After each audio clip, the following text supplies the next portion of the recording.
Hello, everybody. It is Steve, your friendly neighborhood lawn gnome. Welcome back to another video over here on That's Comical. And if you're watching it, it happens to be a Wednesday. Happy New Comic Book Day. Yeah, I know my voice sounds like absolute crap, but believe me, I do sound a lot worse than I feel. I'm doing just fine. And even though I sound like this, I was telling Andy and Kemi that we are recording tonight.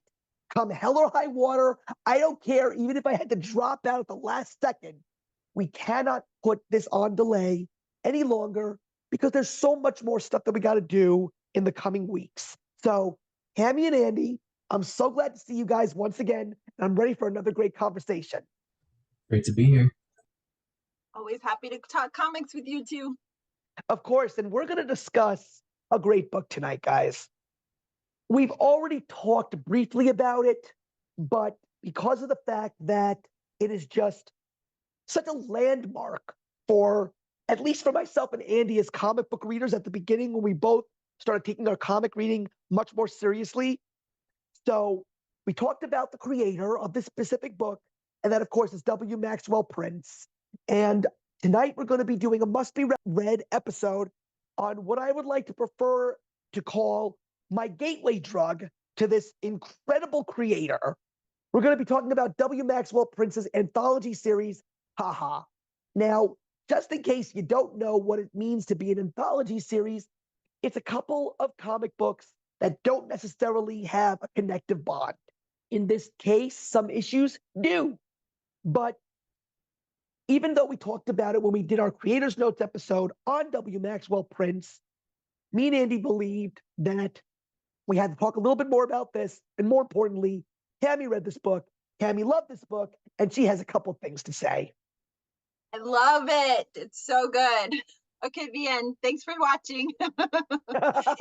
That's all you need to know, right? I should have rewatched at least the small spot part of our W. Maxwell Prince discussion before this. I didn't, but I will also say that I do love this book. I'm sure that's what I said back then too. But I'm just going to assume that at least to a certain extent, my feelings on it have evolved, as all feelings do. And I did greatly enjoy it on the reread. And obviously, we weren't able to go into it in any great level of detail because we had so much to talk about with his whole career. So this is a very exciting one. Yeah, and the funny thing was, this is one of his more recent works.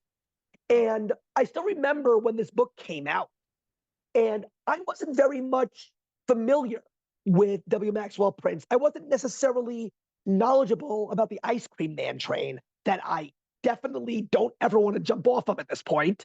But I remembered seeing that it was coming out, and I actually didn't have any interest in it. But just a couple of weeks ago, I had the influencer that made me decide to go check it out. And that was Bill over at Comic Book University, because he did a review on it. And I still remember the beginning of his video where he says, and HaHa issue number 1. I don't think I ever would reach the point where I would ever say that in one of my videos, and yet here we are. So I said to myself, maybe I should pick this book up. Unfortunately, it was already sold out at my local comic store because it was not a book that a lot of people really had on their radar. So I had to get it somewhere else, didn't pay an extremely large amount of money for it. But after I read that first issue, I'm like, I got to read this entire anthology series. And number 2, I need to read more of this guy's work because this guy is an amazing writer, and he is like no one out there in the industry today. And to this very day, he still is a standout creator. He's definitely an individual. And I mean, I recommend to everyone, we just referenced that there's a Creator's Notes episode where Steve and I talk about how we feel about W. Maxwell Prince more broadly. But he definitely is a unique voice. And I know we'll talk about that while going through the individual comics and the overall theme. But I do think that, I probably said this at the time too, HaHa is a really great microcosm of kind of like the thesis of his work. There's a darkness to it that is a very human darkness that he uses horror tropes to focus on, but they are horror tropes in a very grounded way. So while there's supernatural elements to the story and to his writing, I think that he's he's very unique in the grounded humanity of his horror amongst comic writers right now. And I am a big fan of this, even though he's a little outside the realm of what might normally interest me, since I don't consider myself a horror person. But this anthology in particular is more existential than it is terrifying, but in its own way. So again, excited to talk about it. But yeah, W. Maxwell Prince is a singular word. I think so many times Andy and I parallel in thoughts. So sometimes I feel like a parrot, or I'm sure he does as well. But I could not have said that better. One of the things that I very much appreciate when it comes to darkness and horror and reading it in terms of tropes or kind of comparison to real life is kind of using that parallel, that whether you are, you know, talking about paranormal elements or you are talking about something in mainstream media that's happening and you kind of tie it in, there is still a subtlety of that realism and then the, you know, the made up storyline of the creator. And W. Maxwell Prince does that so well time and time again. And I know we're just focusing on HaHa right now, but I always, you know, kind of think about Ice Cream Man and just how brilliant that is too. So when I read HaHa, I was just in awe. You know, like there are times when you read something and you have a book hangover, and this was my first real comic book hangover because none of those storylines really matched up or paired up, but there was a beauty to kind of tying it all in the end, and it just kind of left me flabbergasted. And you know, to have read as much as I have at this point, to be left feeling that way is a really magical feeling, in addition to his artwork, which is superior to the colors and just this richness to it. But every palette is so different, you know, and I think that HaHa showcased that so well because each of these characters, each of these storylines were so vastly different. But then again, how we weave in the end, it melted, you know. And I just I really love it when you can have an element of real life horror that touches your heartstrings, you know, you where you connect with these characters, you have compassion, whether they're the villain or, you know, the protagonist, you still have a connectivity. And that's saying something for his writing skills, because you are able to connect regardless of if it's a good guy or a bad guy. And in some of these cases with HaHa, there's that really fine line, you know, because everybody is slightly crazy in their own way, which is just also in of itself very brilliant. So this story has really just left a huge impression, and I want everybody to read it. If you're a fan of the dark, the macabre, the horror, maybe you just like clowns, I don't know, but this is fantastic. Well, that's the funny thing, because when a lot of people saw that this book was coming out, everyone was like thinking about a comic book about clowns. Who wants to read that? Especially considering the fact that this is soon after the It movies came out, and this was also coming out during the pandemic. So this was a very strange time for this book to come out. But I did want to piggyback, Cami, on something that you specifically said. This was also a very big thing for me as a comic book reader coming back into comics. This was my very first anthology series. This was the very first time I ever encountered a silent issue of a comic book. And I was also very interested in the fact that each book has a very unique artist attached to it with Prince's writing.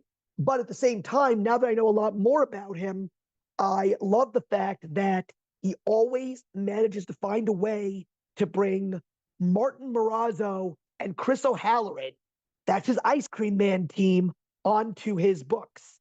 So Chris O'Halloran did the colors for issue number 1 and issue number 6. Not a surprise, because those are two of the most beautiful color palettes.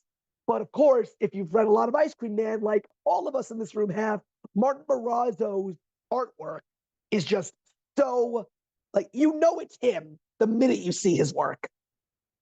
Can I just jump in? I wanted to ask, Steve, you reminded me, so well, it's on my mind. So you read this, like you said, you introed us, you picked it up, you had to find issue 1 because it had sold out. I jumped in while it was still being published at your recommendation, but I came in around, I think it was issue 3. And then I needed to go back and because I remember it took a while to find issue 2, but I Yeah, did but do you eventually. remember who gave you issue 1? Yeah, I do. I Uh, remember that definitely. I Um, had 2 and copies. then so I was caught up at that point. So then my question then is, Cami, did you read this like for this conversation, or did you read this sometime in like 2020 when it was getting published? No, I waited forever to read this for a couple of different reasons because I exactly what Steve just said. What is a comic book of clowns? So I'm like, and then Steve loves to, suggest things to me. I always take his recommendations. I know he's not going to recommend anything to me that's crazy, but this time I thought he really took one for the cuckoo's nest because I'm like, clown Steve, really? Come on. And I thought he was doing it kind of a horror element, like maybe that's what this whole thing is about. Was this a chlorophobia kind of thing or something? I'm like, I'm not afraid of clowns, Steve. So I sat on it, and so I did this one completely digitally. But I'm sad I sat on it, and I wish I had the floppies because this is a beautiful one to own. But all of my media comes to me in different ways, and you guys know I started my comic book journey digitally, so it's okay that I didn't get this one. You can't own them all, as Steve says. I'm so sorry anyways that I've made you spend so much money. So it's okay to save a few bucks sometimes and pick up your comics in other ways. But I think that the story resonated just the same for me. The colors popped right off the screen. It's sad that I did sit on it, but I'm so glad that I finally jumped on the bandwagon because had I missed this one, it would have been a sad, sad day. My horn wouldn't honk. Clown reference. I'm pretty sure I can help you at least get the trade because seeing those pictures in physical form is beautiful. They're all Oh, beautiful. I'm sure. Yeah, I I actually mean, reread this in digital as well because even though I own all of the comics, I had them packed away, and this is so embarrassing. It was a little bit of a pain to get them out, and like with my house being taken over by my still very young son, I was like, I'm not gonna bother digging for this right now with the little hands crawling everywhere. I'm just going to go and get it on my tablet. So I have now read it in both forms, and it was a fine experience reading it on my tablet this time around. it felt so great to pull them out of the plastic casings and read them all. They're still in great condition, thank goodness, considering the fact that my comics have been around in my possession through 2 episodes of dealing with my basement. So I'm glad that nothing ever happened to them. But I gotta say, pulling them out, like a waft of nostalgia flew over my face because I'm just like saying to myself, this is one of those major reminders as to why I love comic books so much. And more importantly, why I'm so happy I got back into comic books. It really is. And I also loved a lot of the other things that I discovered while I was reading these books. Like, I found out that issue 4, which actually was my least favorite issue, and it still is to a degree, but I have a little bit more respect for it now because I didn't know who the artist was at the time, Patrick Hovarth. Now, my favorite comic book that I'm reading in 2024, Beneath the Trees Where Nobody Sees, he writes it and he's doing the artwork. So now I look at that book in a whole new light and I appreciate the watercolor effects of issue number 4. So it was great to just revisit these, but more importantly, go back into it with so much more knowledge gained. Oh, book 4 is so wonderful. It gives off such Pennywise vibes. Come on, how could you not love it? That's one of the things that, I mean, obviously immediately when you jump in, you have the quote, a wise clown once said that everything floats. So I knew there was going to be, some nuance to it. However, I didn't realize that it was going to be a continuance throughout that book, and I very much appreciated that. I don't think there was a single issue that I didn't love. I just, again, each character, each storyline, it was heartwarming. They're endearing. They're sad. But I think that there's something in it for everyone, you know? I mean, starting off from the very beginning, I kind of got Joker vibes with B. You know, he kind of had a parallel life. He had a wife that didn't really appreciate him or value him, was embarrassed by him. And he just wanted to do right by her. And you know, even from the moment that he went to go do a heroic act at the bank, you know, you're still rooting for him and pulling for him. And then you go into book two, and then you have this exotic dancer, and then you realize that her past is very tragic with her mother, and you know, there's that kind of the child being the adult, and there's always the heartstrings for that too, because you never want a child to lose their childhood because they're taking care of a parent. But we also know the importance and the value of having a parent, so you're going to do everything you can to salvage that relationship. The silent issue was just gorgeous because of the friendship between the mime and the robot, you know, and the fact that he basically gave his life for the robot, and that was really the only friend he had in the world, you know, and he was down on his luck, and he was just trying to be, you know, he was just trying to survive, and we can all relate to that. We've all been there, you know. And then you get to book four. I loved it. I was completely invested in it because it was, to me, the most horror like of the books. And then book five really surprised me. I was not loving it at first, but then when you realize that the old lady is not as bad as she seems, you know, she's just kind of left over from the Chester traveling, you know, circus, and she doesn't have any friends. She's kind of just, she's written off the world. Then your heart goes out to her. And by the time you get to book six, it's like that's the mirage of, you know, everything kind of coming together. And again, though, your heart kind of goes out from the beginning because I believe the clown's name was like Sam or something like that. Maybe I might have that one wrong. Happy Hank. Happy Hank. There we go. Sam was his boss. That's what it was.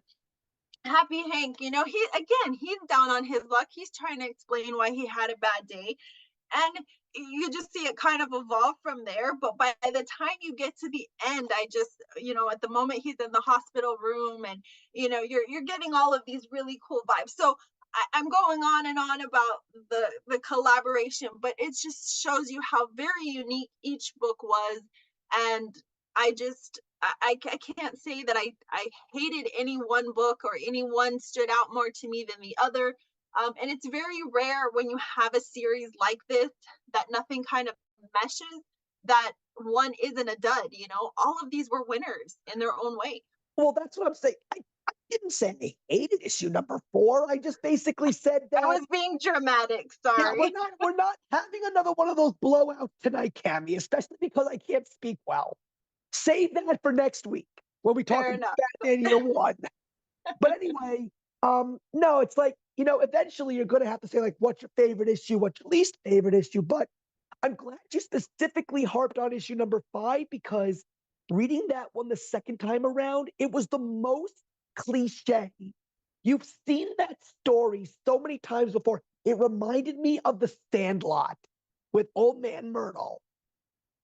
So when you read that, you see so many familiarities, and at the same time, it still feels like it's something fresh and new, because you see the old clown thinking about good times in the past, doesn't think that kids care for clowns anymore, and kids don't appreciate the little things in life. But then when she encounters this boy, they realize that there are a couple of other things that they actually share in common, and they end up becoming somewhat friends. And I like those kinds of stories. They're very heartwarming. But I think that the third issue is my personal favorite, just because of the fact that it gives, you know, the silent issue is the textbook definition of a picture's worth 1,000 words. And it makes me feel like I'm reading one of those old comic strips from like the early 20s, 30s, 40s, because it's the style that reminds me of it. And that's what I really like about it. Let's just say that after I read issue number 6, that was when I was starting to think about reading Ice Cream Man, because I had to go read Ice Cream Man issue number 8, just to see how it all connected. But yeah, there were some very subtle ways that all the issues connected, and I really appreciated that, because I like the connection between books 1 and 2, because you're wondering, how long has it been since Bartleby's story in issue number 1? Because it's the same carnival, but it's been abandoned for years. I love that. Yeah, those little Easter eggs are always, enjoyable to see. Andy, there was something that you said about these books when we talked about W. Maxwell Prince. I hope it was smart. It was a very interesting thing you said, so I really want you to elaborate a little bit more. You called these books a slice of Americana, and we never really got an opportunity to dive into that. So, Andy, I want to hear more about that because that was such an interesting term to use. So Yeah, I'd really like you to take that opportunity. I'm glad. I'm glad. I don't know, you may be the smartest one in the room.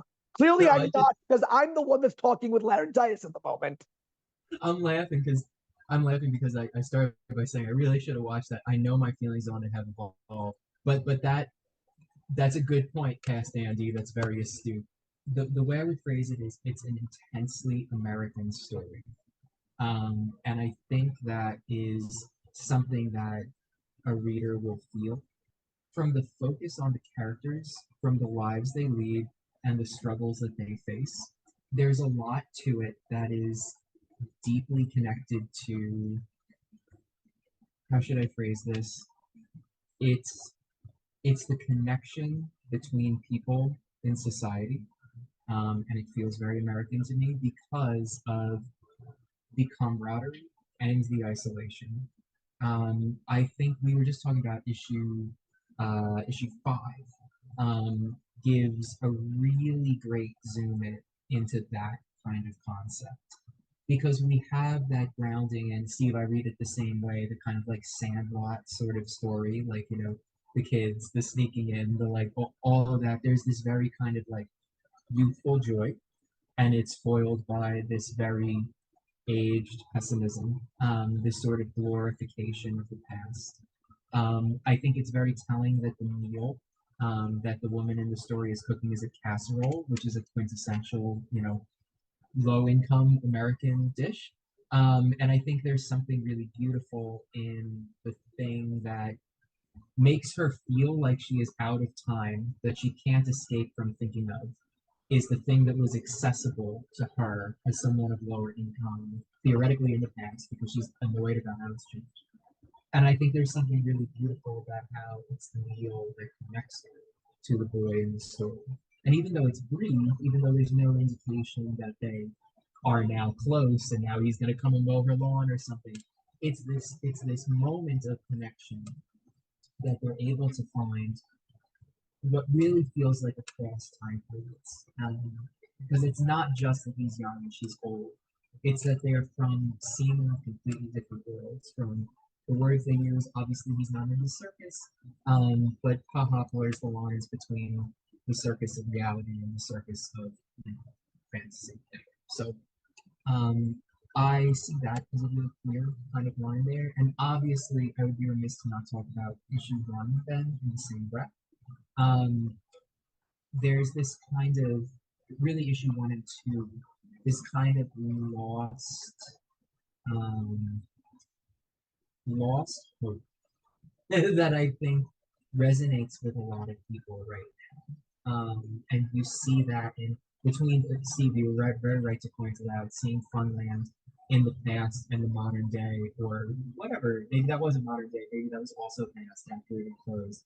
But kind of seeing that beacon, that hope of being able to go somewhere, and have it be able to provide for you just because you made the trip to make it happen, and having that pulled away. It's beautiful and sad, both in how it's told in issue 1 and in issue 2.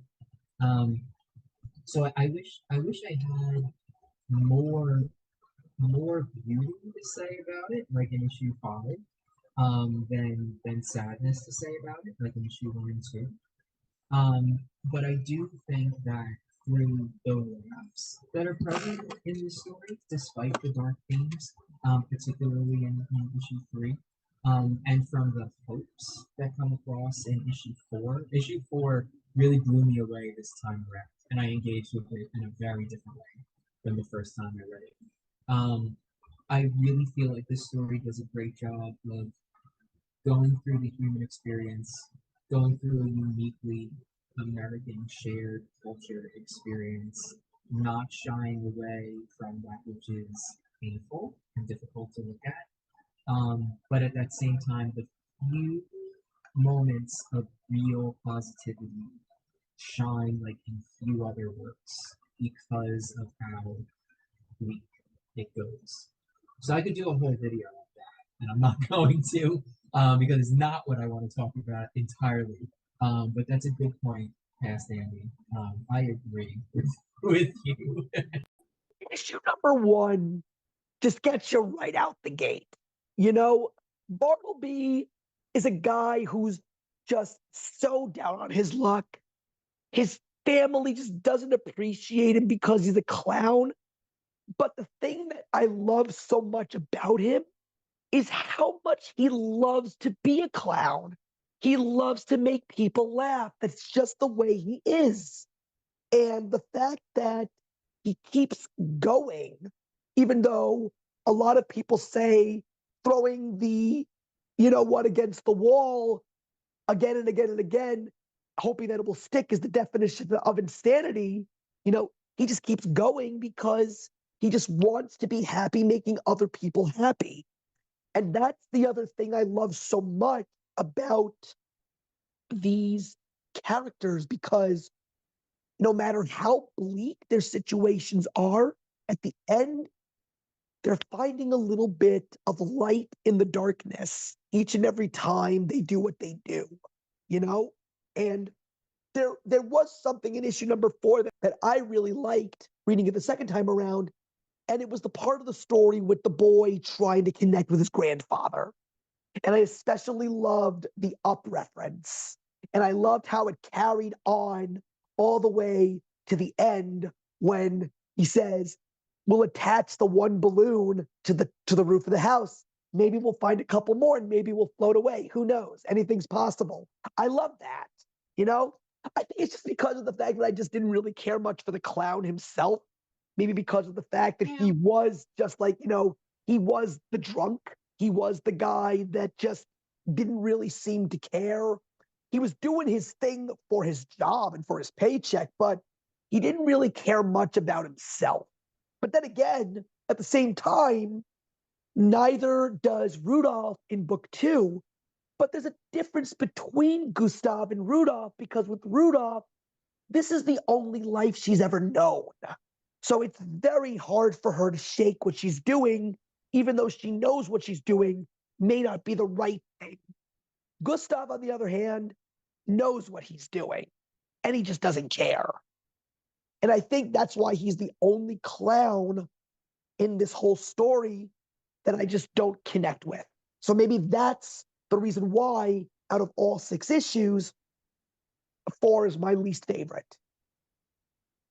I think with 4, he's probably the most unlikable clown. I think that he's harder to connect with, but I think if you really vest yourself in his dialogue, I think there's a possibility you would connect with him a little bit more, because you do see the sadness that he's carried with him throughout life. He has an affection for a lot of people that have come and gone, but most people have gone. And I think that's kind of what I took away from it, is that everybody he's ever loved, everybody he's ever cared about, anything he's ever cared about and put his heart and soul into has left him. And so it's like, what am I really fighting for? What am I really, what is the point of all this, you know? So I think I got very immersed in his dialogue, and therefore that's why 4 didn't negatively affect me as much as it did maybe you. And it's okay not to connect with every character. I mean, that's the beauty of these books, is that not everybody is going to be your cup of tea. Not everybody is going to stand out to you. And it's okay to like a character or a book or, you know, part of a series more. Where B in the first book, I think really stood out for me also, is that he was so grateful. If you recall, he said constantly, but I really am blessed. You know, he kept saying that, and that is hope. And I want to touch on something also that Andy said kind of at the beginning of his last comment, and that we as humans are vultures. And we have a tendency to really connect to stories like this because, in a way, and it's sad, but it humanizes us. We like to latch onto other people's tragedies. We like to connect to the sadness. We like to see that we are not the only ones suffering. And so many of us put on the happy face for the world. And this happens so often because of social media. You know, we have to have this present that everything is perfect, that we are fine, that we are full, that we are happy, that we are laughing, that we are all of the things, and we are checking all of the boxes, that we don't realize that all of the happy that we are exuding is really weighing us down and making us sad. And we're losing ourselves in all of these projections. And so, in a way, we're clowns. In a way, we are putting out this image of all of the things that we want people to believe that we are, you know, whether it's showcasing items that we buy or places that we go or people that we love. And then, I mean, just look at relationships. How many relationships are put out into the universe and they're for shit at home, but by God, you know that they have the best vacations and they take all the best pictures, you know? And in reality, that is not who they are.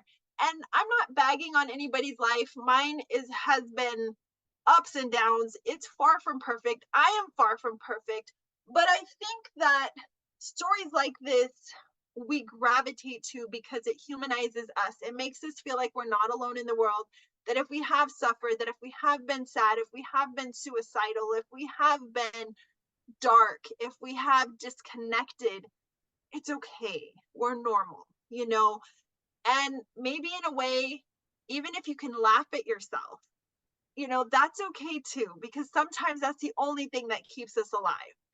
And that's why I think this series resonated so heavily with me, because it is dark in all the right places, but it's rich in humanity and in human emotion and human life and human um day-to-day interaction. You know, I mean, from family interactions to the people you meet in you know public, to you know all these various situations, even the old lady who the best neighbors are what she say, a fence or something. I can totally relate to that, you know.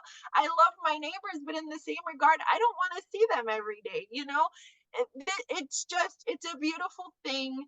And it's a sad thing because there's a lot of reality check within yourself when you read something like this, because when you can connect to the dark, when you can connect to the sadness, in a way though, it's cathartic and therapeutic. So I think that stories like this are so important to be out in the world. And I think that stories like this also keep people alive. You harped on something, and I'm going to throw out the scientific term. This book really captures Schadenfreude, the concept of people finding humor in other people's misfortune. And that leads to one of the most cliche lines in history: everybody loves a clown. That's the reason why everybody loves a clown, because of the silliness. And why is it that people love things like the Three Stooges and Looney Tunes? Because of all the slapstick and the characters getting hurt in the most unrealistic ways. And that's what clowns try to do for kids when they used to see them in the circus or when they come to kids' birthday parties. It's either they laugh their insides out or the clowns just scare the living hell out of them, you know? I'm gonna real quick I'm gonna actually read a line from it. So at the very end, I'm not gonna read the very, very, very, very end, but it is the last moment. Not that I think anyone should really watch this as a pre-review to decide if you think you should read it. At this point, you should read it. But I mean, thinking about honestly everything both of you guys just said, um, you know, at the end. So what I wanted to say is, he says, you know, by the time I start to fully understand, it's already too late. I pull the trigger, the bullet's entering my skull, we'll do the exit on the other side in a millisecond or less. It says, in my left eye, I see the world being torn apart by its worst, most natural impulses. I see how shitty it all is, how pointless. Then in my right, the people of this town, of the entire godforsaken world, reveal themselves to be beings made of pure, perfect light, not bugs, but angels. Or maybe it's both. Everything is one thing. It's a choice, the way you look at it. And it's really, that's the thing, right? And that's why it makes sense in the end to pick clowns, because they're polarizing. Even in this conversation, even Cammy talking about how, like, kind of for a while thinking, this isn't for me, you know, like, I don't know what is it, like, it's, they are an inherently, like, strange dichotomy of clowns. And so it's a useful lens to get us to see that point that I think is what underpins every story in the anthology, which is the lightness and the darkness in people. It's not really as simple as how it's chosen to be viewed, though there are some people who experience some psychotic breaks actually in this story and view things positively that they really shouldn't. But it is a choice, so I guess in a sense it makes sense what he's saying. But it's the two halves. It's the beauty of humanity. It's the community of it and what you choose to focus on, alongside the darkness that makes the hope land so well. There's a lot of hope in issue 4, and again, like I said, I carry a very different and more positive feeling about issue 4 this time around. But then it's also, I mean, it's in issue 1, even when it shouldn't be. When Bartleby says, you know, I thought you were my friend. He says, oh, I'm your best friend, but still hurts him, right? And so, and this is me to say, I agree with you both, and I think the text fully supports and endorses the idea of the darkness and light, and that this is a hopeful story. That this is not a, while it's bleak in tone, and there are moments of real difficult shit to read. This is on balance a story about hope in the human experience, and it just reads more powerfully when you encounter it because of the difficulties that need to be examined in order to get to that. Now, one of the things that I definitely want to talk about is the fact that, Andy, if I'm not mistaken, HaHa was our first encounter with W. Maxwell Prince. But Cammy, I definitely can say this was not your first encounter. I am pretty sure that you read some of other Prince's work before you encountered HaHa. Yeah, the very first one I read was One Week in the Library. That was my first encounter with him, and it was an instant love of his writing, the artwork, the color palette. So I knew right away anything that he did, I wanted to read. But like I said, with HaHa, it was just so I was just confused. There's really no other way to put it. I just clowns is not something I typically gravitate to. It's not something that, you know, attracts me. I understand the beauty of clowns. You know, we kind of, like, yeah, as you said, Steve, rely on them for comedic relief, for life relief. They're easy to laugh at. They're easy to make us laugh, you know, but in terms of storylines, they never really do it for me. So I was really sad that I sat on this for so long. And then this led me into Ice Cream Man, and oh my God, my life changed. That series is just, it's incredible, and we're going to talk about that in grave detail.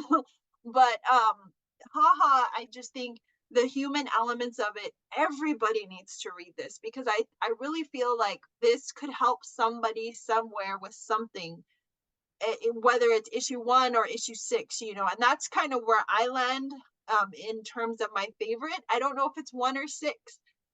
Everything in between is beautiful and great, but 1 really packed a punch, and it was very memorable to me. And 6 tied it up all up so beautifully that you just, it leaves such an impression on you. And the line that you read from 6 was just perfect. It was so poignant, because it really does sum up to me the whole point of all this, which is, it's what lens you choose to view life from. You know, yeah, we all fall on hard times, we all have dark moments, and you can stay there and you can live there, and it's a dark place and things are shitty and everything's always shitty and you have everything to complain about. Or you can choose to look through the other eye and you can say, you know what? Yeah, things were shitty today, but they won't be shitty tomorrow because I'm going to wake up and we're going to try this again. And you know what? Something bad still might happen, but at least you're trying. At least you're hopeful. At least you're showing people around you that you don't just give up at the first sign of bad, you know? And I know it's everybody's story is different and every situation is challenging depending on your circumstance and your means and all of these things. That definitely does not fall on, you know, that misunderstanding for me. But I just feel that regardless of your circumstance, regardless of where you are in life, you can relate to this either having it been in your past, whether it's in your present, or potentially something you're going to deal with in the future. And so stories like this that I like to hold on to and revisit. And I think this is a series that is so rereadable, and you will pull out things from it in a different way. You will focus on it in a different way based on new experiences. I will say this, anything, and I mean truthfully, anything that W. Maxwell Prince writes is rereadable because you're always going to pick up something new every single time you turn those pages. Because the thing I love the most about him is what the world that I have experienced post HaHa, I'm forever grateful. And that's one of the main reasons why I keep reading comics, because there is nothing like his storytelling. And the fact that the indie companies give him the ability to paint these beautiful canvases with the teams that he brings on board with him, the Ice Cream Mans of the world, the Kings of Nowhere of the world, his recent anthology series, Swan Songs. And I love the fact that they're not breaking records. I like the fact that they're not being talked about too much by the mainstream, because he's developed a cult following. When his books come out, his fans go running for it. You know what it reminds me of? Speaking of clowns, he is like the Rocky Horror Picture Show of comic books. He's got that die-hard fan base that loves his work, and everything he gives you is new and exciting. There is not one story that is familiar unless he purposefully ties it in. Because I love how he tries to tie in Ice Cream Man with a lot of his more recent work. He did it with Swan Songs, and I love him for it. But that's the thing. He's unlike any writer out there. This story was unlike anything I had ever read before. And all the doom and gloom that people talk about with the decline of Western comic books, HaHa is that spark of hope that keeps me saying Western comics are far from dead if stories like this are being brought to light for people to discover and enjoy. I think that for a close second for me is Jeff Lemire. I think Jeff Lemire also does this type of story very well, where he can relate human experience and darkness and sadness in a very relatable way. So he's very comparable to W. Maxwell Prince for me. I think that their focus on the hope and the darkness is different in that Maxwell Prince is focuses on the existential, right? And so I'm thinking about in focusing about the end of the story, since I just referenced part of issue 6. For me, it's a toss up now between my favorite being issue 1 or issue 4. I was very clear on it being issue 1 before the reread. I feel like there's a chance it might be issue 4. But talking about issue 1 for a moment, I'm struck by we start the story and we end the story with someone's perspective changing with a bullet. Someone lives and someone doesn't. But in both cases, they're split into left and right hemispheres, right? The difference is Bartleby comes out of his experience kind of with both eyes open, right? Is kind of the idea that it's not you can choose to look at it one way, you can choose to look at it another. He comes out of it with both eyes open and crazy, right? like impacted. It's the mark of a madman. It's the mark of a clown. That is how it ends up impacting him. And then we see that same concept in six. So it's the inherent absurdity in the experience. That's the existential piece here. That's also gone into very deeply in issue four. Um, but it's this idea that's being explored, that's bookended in that way, of the dark and light in the human experience, and the absurdity of the dark and the light in the human experience. That it's you can't look at it with both eyes open and be there's no one truth, is what he's saying. That the left eye and the right eye are both seeing something, have them both open. Um, it's a hard thought to it's a hard thought not to voice but to grapple with, because it's a difficult thing to see some truth in, because there's pain there. But I also think that that is the nature of telling a story that's existential, which is like issue four would go into. You need to choose that you're going to handle the absurdity with the absurdly positive. And so when we see at the end of issue four that they're going to tie one balloon to the roof and see what happens, there's a certain sense of we know exactly what's going to happen. And it was said in the issue that house would never take off. But there's the absurdity of the hope that it would, and the decision to choose that hope despite the absurdity. It's another one of those I could go on forever on this, and I definitely don't want to. But I would bookend it with just that though it is painful, it is beautiful, right? And that's what life is, and that's what HaHa is trying to say. Right. So I guess that's really going to wrap it up, guys. I think we pretty much covered everything except for the fact that we really cannot harp on the fact that you guys really need to go out there and you got to find this book. You can find it on trade paperback now. It's really not that expensive. You're just not going to read a comic book like this ever again. And every single time you find something new from W. Maxwell Prince, you're going to feel that exact same way. I mean, we're definitely going to talk more about his works here on the channel. But as Andy said earlier today, definitely check out our creators notes episode on this gentleman. He is definitely one of the best comic creators out there. And I'm really hoping that you enjoyed our discussion tonight. So don't forget to leave a like, leave a comment. We love to talk to you. And don't forget to subscribe and hit the notification bell so you're up to date with all of our latest content. There's going to be a lot of content this year, guys. A lot of Batman, a lot of Ninja Turtles to discuss. And not to mention that we are going to be officially in the month of March when this video gets posted, which means if you have followed us on X, formerly known as Twitter, the big project is officially premiering at the end of the month. We are very excited to give you guys some discussions and in-depth reviews on what some may call the greatest stories ever told from DC and Marvel Comics. And it's going to involve some of the most well-known and most popular stories told from both of these big companies over the last 40 years. So I really hope you're all excited for where we're going to start in the middle of March. But in the meantime, I hope you enjoyed the video, and we're looking forward to seeing you guys again, and we'll see you in the next one.